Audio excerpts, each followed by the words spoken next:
কবিতাৰ শিৰোনাম ভোগ। কবি ভাস্কৰ ভূঁইয়া, আবৃত্তি ৰূপম গগৈ। এই যে জীয়াই আছো তাৰণাবোৰ ভোগ, এই যে হাঁহি আছো সপোনবোৰ ভোগ। সময়ত কাৰোবাৰ চোতালত নগ্ন হৈ নাচিছো, সময়ত মাঝৰাতি যৌনতা যাচিছো। ফুটপাথত পাৰি লৈছো দুচকুৰ টোপনি, ইফালে শিলৰ পাহাৰ এখন ঢাকি থৈছো বুকুত। এই যে ৰৈ ৰৈ ঘুমটি মাৰিছো, বৈ বৈ পৰিধি ভাঙিছো, কৈ কৈ দুখ পাতলাইছো বুকুৰ, কাৰণ কেৱল ভোগ। ভোকৰ বাবে জীৱন, ভোকৰ বাবে সমাজ, ভোকৰ বাবে পৃথিৱী, ভোকৰ বাবে শৃংখল, ভোকৰ বাবেই বিশৃংখল।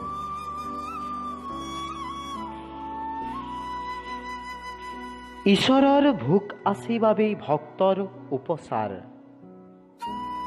ৰজাৰ ভোকৰ বাবেই প্ৰজাৰ হাহাকাৰ।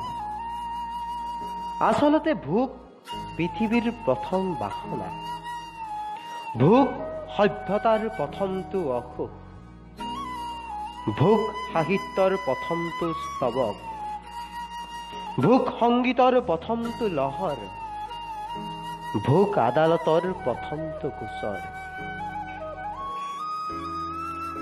ভোক দিনৰ উশাহ, ৰাতিৰ নিশা, এখন যুদ্ধ ভোকৰ বাবে, এখন চৰকাৰ ভোকৰ বাবে। প্ৰেম, ভালপোৱা, বিশ্বাস, অনুৰাগ ইত্যাদি ইত্যাদি ইত্যাদি ভোকৰ বাবে। ভোকৰ বাবেই প্ৰাচ্য পাশ্চাত্যৰ মতবাদ, বিৱৰ্তনবাদৰ বিজ্ঞান হৈছে ভোগ। মধ্যাকৰ্ষণ মহাকৰ্ষণ বচি আছে ভোকৰ তাৰণাত।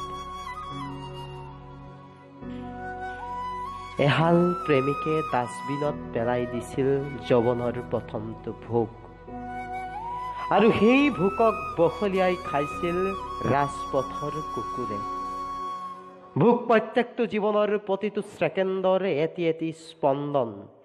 ভোক আছে বাবেই মানুহবোৰ মানুহ হৈ আছে, ভোক আছে বাবেই চৰকাৰৰ বাৰ্ষিক পৰিকল্পনা, ভোক আছে বাবেই ঈশ্বৰৰ অন্তহীন উপাসনা।